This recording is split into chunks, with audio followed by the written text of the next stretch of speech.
harus lah. Harus. Oke, selamat datang di Office Hour judulnya. Oke. Office Hour. Jadi kontennya nih kayak bukan pertanyaan Mas, kayak aku punya asumsi atau pendapat itu. Boleh setuju, boleh nggak setuju. Boleh nggak setuju. Bebas. Jadi yang pertama itu menurut saya kan kita sering bahas tuh ketersinggungan ya.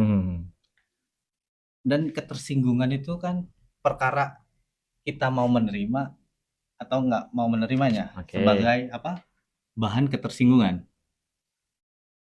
Kalaupun kita terima jadinya tersinggung. Kalau enggak ya enggak. Tapi kan harusnya nggak stop di situ.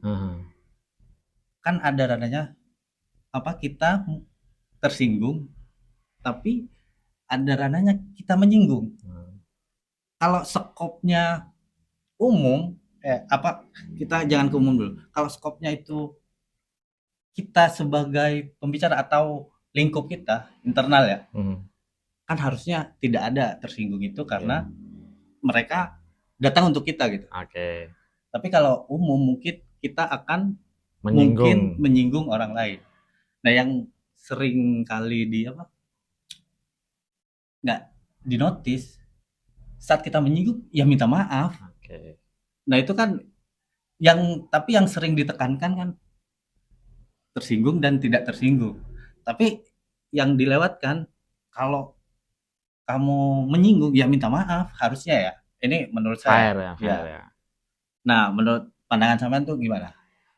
Jadi gini ya, belajar dari pengalaman sih sebetulnya. Jadi seseorang itu mengizinkan dirinya tersinggung atau tidak itu sebetulnya kan standarnya beda-beda. Contoh, kalau kita akrab nih, kenal atau mungkin pakai bahasa Jawa Timuran lah, cak-cok itu kan hal yang biasa. Tongkrongan lah. Gatuku ribut jancok. Tapi kadang ucapan cok ini dalam satu kondisi tertentu nggak relevan yang kita pakai dan itu bisa menyebabkan ketersinggungan. Nah, maka apa yang harus kita lakukan untuk mengantisipasi hal itu? Maka kita harus sadar bahwa sebetulnya intensitas seseorang mengizinkan dirinya untuk tersinggung atau tidak itu dari mood juga sih. Satu dari mood, kondisi. Yang kedua, bagaimana cara dia bisa mengolah pola pikirnya dan dia mengikuti, kalau bahasa materinya, mengikuti drama bawah sadarnya. Kalau memang kondisinya dia lagi penat, lagi suntuk, sama hal lain memang ada yang menjadi pemicu, nah biasanya ketersinggungan itu dijadikan alasan untuk dia meluapkan momen itu.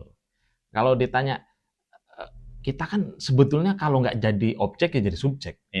Kita nggak jadi objek ya jadi subjek. Sebetulnya itu aja sih. Nah, maka selanjutnya dari kita sih sebetulnya. Kesadaran yang seperti apa? Oh, memang bagi manusia itu hal yang susah itu menganggap orang lain ada. Hal tersulit bagi manusia itu menganggap orang lain ada. Nah, ketika dia merasa bahwa dia memang pantas diperlakukan seperti itu, dia menuntut. Tapi ketika dia memang harus memperlakukan seperti itu, dia lupa. Nah, hal itu, standar itu lupa dia pakai, sehingga ketika dia memposisikan dirinya, dia menggunakan standar ganda. Oh, kalau kamu menyinggung saya, kamu harus minta maaf lah. Tapi kalau saya yang menyinggung kamu ya urusanmu lah, kan perasaanmu gitu. Karena kan harusnya fair dia. Iya, harusnya. Ya itu ya yang saya maksud, karena yang sering saya dengar kita boleh tersinggung. Ya emang boleh, itu kan perasaan yang kita harus itu keluarkan. hal yang normal. Ya, tapi yang kadang lupa ya itu menurut saya ya. Ya kalau kita emang menyinggung ranahnya umum ya atau enggak itu, ya kenapa nggak minta maaf?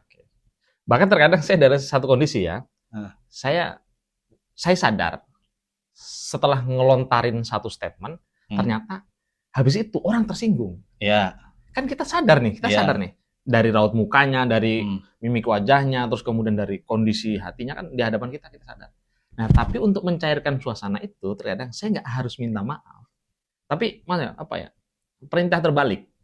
Perintah terbaik saya bilang, oke, karena memang saya tadi statementnya sengaja untuk menyinggung perasaan teman-teman, maka saya nggak perlu minta maaf. Kenapa? Karena memang tugas saya untuk menyinggung.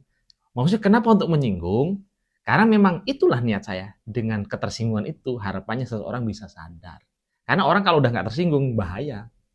Mati hatinya. Oh, itu apa cara ngeredamnya Iya, ya? maksudnya kita ngelontarin jokes biar orang itu menerima hal itu sebagai hal yang lumrah, tapi dengan sebaliknya maksudnya. Kan orang pasti, ibu saya songong banget, tapi setelah dikasih penjelasan, oh iya ya ternyata seperti itu. Iya, kayak pernyataan kita amini, tapi kita kasih penjelasan. Oke. Teknik seperti itu. Oke. Terjawab. Oke. Tapi tenang.